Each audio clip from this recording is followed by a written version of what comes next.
le monde se demande comment devenir riche, jusqu'à le devenir un jour. Mais je pense que c'est une question qui travaille tout le monde. Et généralement, on entend un peu tout. C'est grâce au mysticisme, on ne peut pas devenir riche en Afrique si on ne fait pas de politique, si tu ne viens pas d'une famille aisée, tu ne pourras jamais avoir assez d'argent, etc., etc. Aujourd'hui, nous allons déconstruire certains mythes. On va casser certaines croyances et on va se poser des questions claires. Je voudrais qu'on analyse la question, le sujet, avec discernement, intelligence et recul. Au terme de cette vidéo, vous découvrirez quelle est la seule façon, la seule voie qui permette de devenir riche en Afrique. On en parle tout de suite.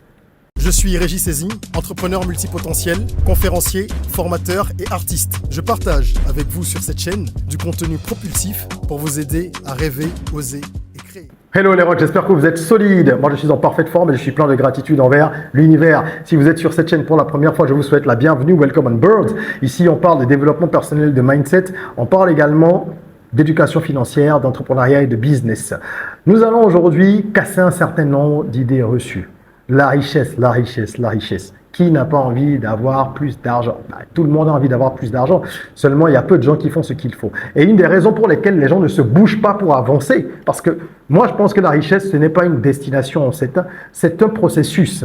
Et nous devons emprunter ce chemin-là, monter pas à pas pour arriver quelque part, à une destination. Certains monteront 2 marches, 3 marches, enfin ils monteront les marches 3 par 3 quoi, et d'autres iront beaucoup plus lentement, tomberont, se relèveront, peu importe, l'essentiel c'est de progresser, même quand on tombe, on se relève, on avance.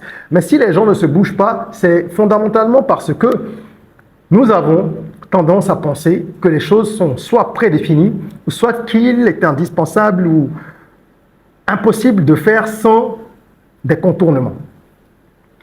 La première idée reçue qu'on va casser, c'est la suivante. Le mysticisme. En Afrique, on a tendance à penser que l'on ne peut rien faire sans les forces mystiques. Si vous n'usez pas de magie, de sorcellerie, de ceci ou de cela, vous n'aurez jamais d'argent. Vous avez dû l'entendre 1000 fois. C'est la raison pour laquelle les vendeurs de portefeuilles magiques ou de bédous magiques, comme on dit, ils prospèrent malgré tout. Tout ce qui se dit, tous les avertissements, toutes les campagnes de sensibilisation, il y a encore des gens qui tombent dedans. Parce que les gens sont convaincus aujourd'hui, paresseux que nous sommes, qu'il n'y a que cette voie-là qui permette de s'en sortir. C'est totalement faux et c'est absurde. La spiritualité existe, les traditions existent, la magie existe, la sorcellerie existe. Quels que soient les mots que vous mettrez sur tout type de pratique surnaturelle, ça existe. Mais est-ce que ça permet du jour au lendemain de devenir riche, comme on dit? Absolument pas. Autrement, je pense que la plupart des gens qui ont essayé auraient réussi, ou même si c'est une petite portion d'entre eux, ils auraient réussi et on aurait vu ça de façon durable. Je souligne de 2 traits la durabilité. Si c'était aussi simple, pourquoi est-ce qu'il n'y aurait pas plus de personnes qui le feraient? Regardez autour de vous, il y a des gens qui s'adonnent à la prostitution, ce qu'on appelle busy, aussi bien chez les hommes que chez les femmes, même si c'est beaucoup plus fréquent chez les femmes. Il y a des arnaqueurs partout dans nos pays. Comme on dit, les brouteurs, des gens qui sont prêts à tout pour avoir de l'argent. Si c'était si facile, vous pensez qu'ils n'iraient pas directement vers la solution mystique pour dire, allez, je fais ce qu'il y a à faire, je donne ce qu'il y a à donner, je sacrifie ce qu'il y a à sacrifier, et bam, il faut qu'on sorte de ça parce que ça nous amène dans la déresponsabilisation. Oui, il y a des pratiques qui existent. Certaines peuvent soutenir des efforts. Ça dépend après de quel côté vous vous situez, parce qu'il y a toujours 2 versants pour toutes les pratiques. Mais ce n'est pas en restant couché dans sa chambre et en essayant d'activer telle ou telle force que l'on devient riche. Quand bien même il y aurait exceptionnellement quelques façons de faire qui fonctionneraient dans ce rayon-là, ça ne serait pas, et je suis au conditionnel, des voies durables. Ce ne serait pas des voies durables, ce serait éphémère. Donc enlevez-vous ça de la tête. Ce n'est pas ça la clé de la richesse en Afrique. Deuxième idée reçue, la politique et les pistons. Alors les gens sont convaincus que si tu ne fais pas de politique, tu ne peux pas devenir riche. La politique, c'est le seul moyen de s'enrichir en Afrique. Il y en a des gens qui vous disent ça également.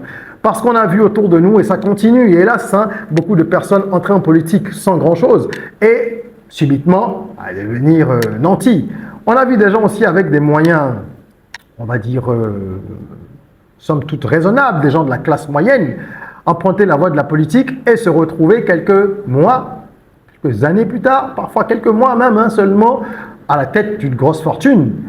Et on voit bien la différence entre l'avant et l'après. Donc c'est normal que les gens pensent ça. Seulement, le fait de lier la politique à l'exclusivité, c'est-à-dire on ne peut devenir riche qu'en faisant ça, c'est totalement faux.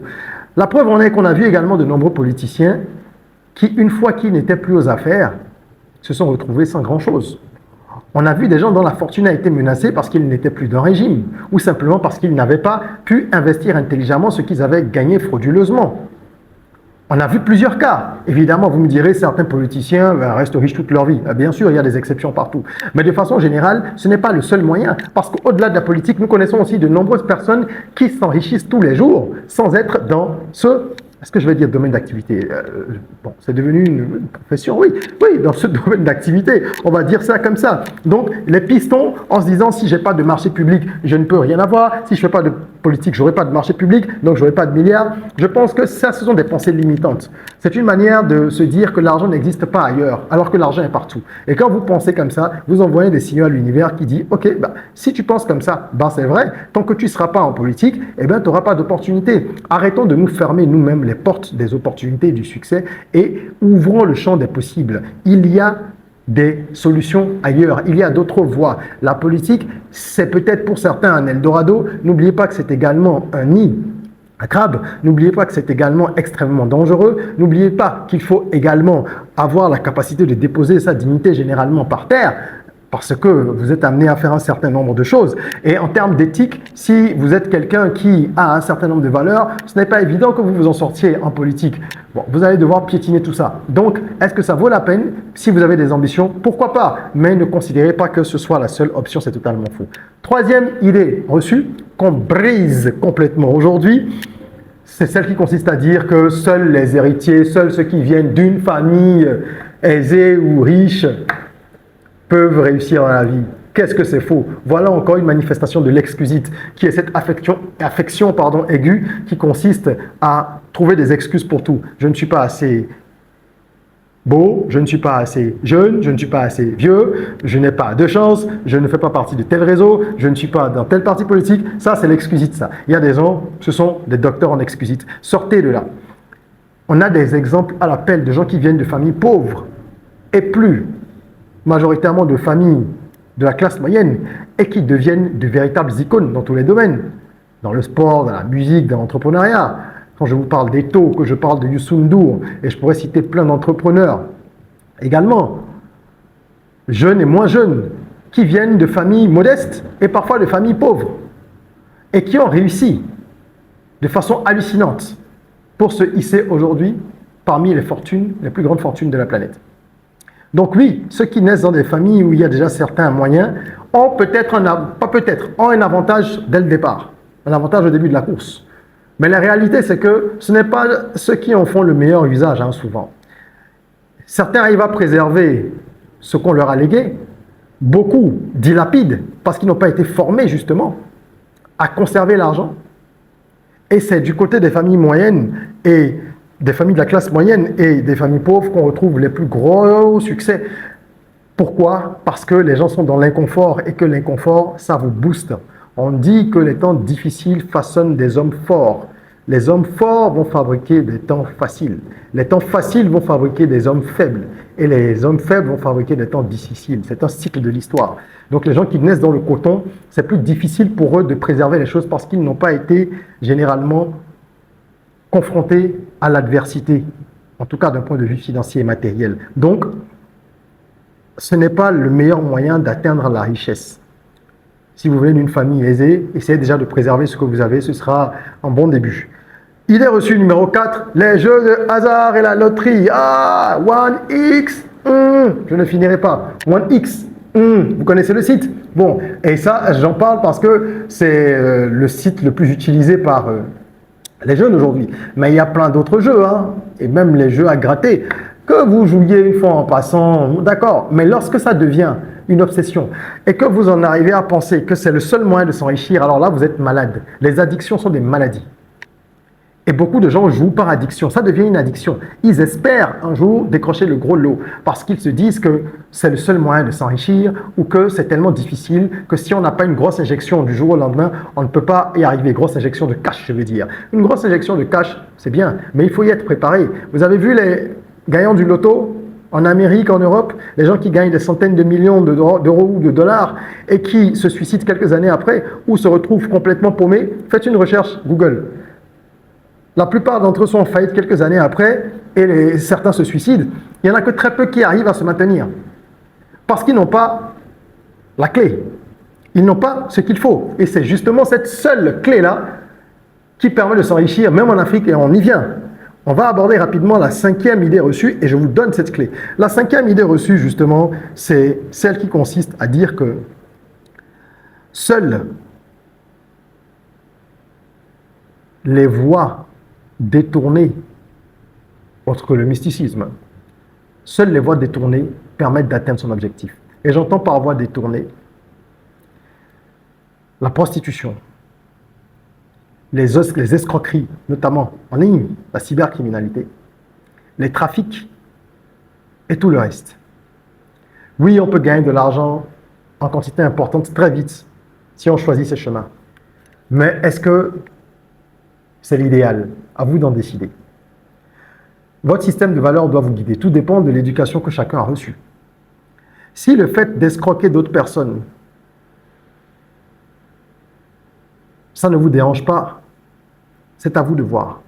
Le fait de briser des gens et de prendre leur économie de toute une vie, ou le fait de ne pas respecter votre temple, qui est votre corps, et de le livrer à toutes sortes de goûteurs ou de goûteuses, afin de le monnayer, si ça ne vous dérange pas, à vous de voir. Si le fait d'intoxiquer des gens en vendant des produits de toutes sortes qui détruisent la santé, ça ne vous dérange pas, à vous de voir. Vous me direz, si je ne le fais pas, d'autres le feront. Mais laissez les autres le faire. Moi, je ne suis pas convaincu que ce soit la meilleure voie. Parce que, en termes de tranquillité d'esprit, je suis certain qu'à un moment ou à un autre, la plupart des gens qui empruntent ces chemins-là finissent par avoir de lourds remords. Et que, pour l'équilibre spirituel, c'est difficile pour eux. Évidemment, tout le monde n'a pas forcément ce penchant-là. Mais si vous êtes quelqu'un qui croit aux lois de la nature, vous serez d'avis que ce que vous faites, on vous le fait. C'est une loi simple. Certains l'appellent la loi du miroir. Ne fais pas aux autres ce que tu n'aimerais pas qu'on te fasse. C'est dans tous les livres saints, dit de diverses manières. Et si ce n'est pas vous qui récoltez ce que vous avez semé, vos descendants récolteront cela.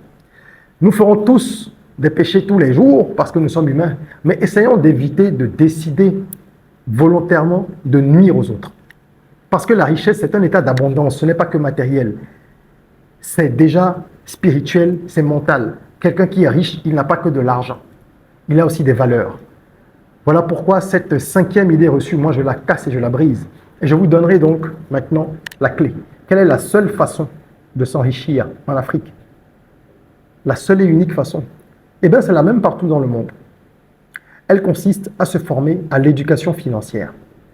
Vous me direz, oh, mais Régis, de quoi tu me parles? Eh bien oui, parce que les gens qui savent comment investir l'argent qu'ils gagnent, même quand ce sont des petits revenus, et qui ont une stratégie d'investissement tout au long de leur vie, qui savent qu'ils doivent avoir un fonds d'urgence, qu'ils doivent investir au minimum 10%, sinon 20-30% de tout ce qu'ils gagnent, même si ce n'est pas des revenus importants, qu'ils doivent pouvoir contenir leurs charges, les maîtriser, budgétiser, évaluer et réévaluer au fur et à mesure leurs investissements. Ces personnes-là arrivent à des niveaux toujours plus élevés dans l'échelle matérielle que des gens qui gagnent peut-être beaucoup d'argent et qui ne savent pas gérer leurs sous. L'éducation financière, c'est la clé. Comment je gère mon argent? Comment je le fructifie? Chaque franc, chaque billet doit partir à la guerre pour vous ramener des prisonniers de guerre, c'est-à-dire d'autres billets, d'autres francs. Et c'est pour ça que je parle sur cette chaîne d'éducation financière. Vous pouvez vous rendre dans la playlist Money Mastery et vous découvrirez plusieurs vidéos sur l'éducation financière. C'est la clé. Et vous devez travailler votre mindset pour ça. Il y a un e-book gratuit que vous pouvez télécharger, le lien dans la description, et qui accompagne un album de développement personnel du même nom. Soyons Rock, c'est le nom de l'album et du livret. Vous pouvez écouter cet album sur les plateformes de streaming et vous verrez que c'est de la musique de développement personnel. C'est de la musicothérapie. C'est un album sur lequel j'ai vraiment voulu développer les thématiques de développement personnel à travers la musique pour que vous puissiez imprimer ça de façon inconsciente et passive. Donc écoutez-le en cure les matins, les soirs. C'est gratuit en streaming. et le livret est gratuit. Et tout ça, ça vous permet de changer votre état d'esprit parce que, en réalité, l'éducation financière, c'est la seule méthode durable. C'est la seule méthode qui va vous permettre de garder votre argent même si vous gagnez à la loterie. Même si vous gagnez votre argent de façon plus ou moins recommandable ou plus ou moins noble, chacun jugera comme il veut, et que vous utilisez un des chemins qu'on a évoqués dans cette vidéo, même si ça marchait pour vous de cette façon-là, il faudrait pouvoir garder l'argent et le fructifier. C'est la seule clé, c'est l'unique clé. Formez-vous à l'éducation financière, regardez des vidéos, lisez des bouquins et pratiquez. Quelle est selon vous l'idée reçue que je n'ai pas abordée dans cette vidéo et qui reste un mythe concernant l'enrichissement en Afrique? Partagez en commentaire vos avis afin qu'on puisse continuer à s'édifier les uns les autres. Et mettez un petit like si cette vidéo vous a plu, si vous avez appris des choses, si vous avez apprécié le contenu. N'hésitez pas à la partager pour que le maximum de personnes puissent en bénéficier et que la communauté rock dans laquelle nous sommes continue à s'agrandir. En attendant qu'on se retrouve pour une nouvelle vidéo, n'oubliez pas, prenez soin de vous, de votre corps, mais aussi surtout de votre mind. Rêvons, osons, créons, soyons rock.